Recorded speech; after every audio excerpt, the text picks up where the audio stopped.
Yo mga idol, kamusta? Sports Talk PH nga pala. Ang banat kay Canelo, pag-usapan natin yan mga idol. Ngunit bago ang lahat ay huwag kakalimutang mag-subscribe at i-click ang notification bell button for more sports talk. So para nga po sa mga hindi nakakaalam ay bago magtuo si Canelo Alvarez at Terence Crawford ay may garantiyang rematch para kay Canelo kapag natalo ito. Subalit matapos nga po ng kanilang naging sagupaan kahapon ay sinabi ng kampo ni Crawford na malabong magkaroon pa ng rematch kasi panigurado daw na ayaw na din ni Canelo na mag-rematch pa dahil masyado umanong one-sided ang laban at hindi ito isang close fight.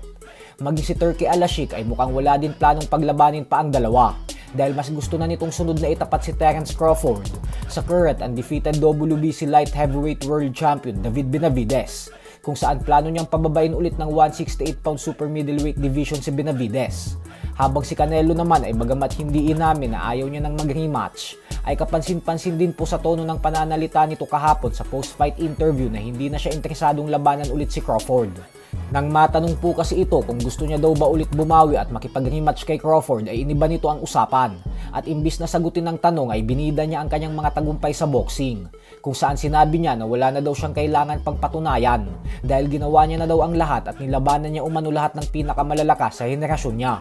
Sementado na umano ang kanyang legasiya kaya kahit ano umano ang naging resulta ng kanilang sagupaan ni Crawford ay panalo na daw talaga siya sa buhay at sa pagiging isang future Hall of Famer sa oras na magretiro siya.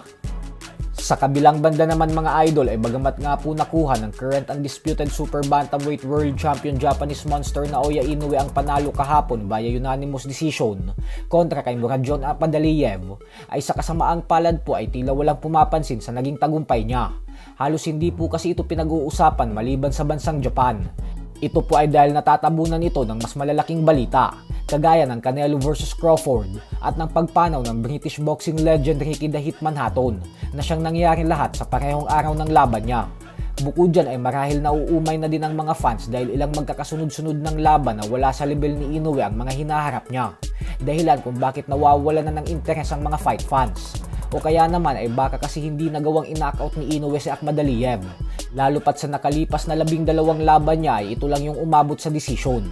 Ang huling fighter na nakatapat ni Inoue na siyang umabot sa desisyon ay si Nonito Donaire Jr. pa noong taong 2019. Sa nakalipas na 6 na taon ay lahat ng fighters na hinarap niya ay knockout lahat ang sinasapit sa kanya. Kaya naman marahil nasanay lang siguro ang mga fight fans na knockout palagi ang panalo niya. Ganun pa man ay nakatakda namang labanan ni Inoue ang Mexican contender na si Alan David Picasso sa buwan ng December. Bagamat ito ang magsisilbing pang-apat na laban niya sa taon na ito, ay hindi po natin maikakailan na masyado pang hilaw si Picasso para kay Inoue. Kaya naman isang mismatch na naman ito. So hanggang dito na lang po muna tayo mga idol.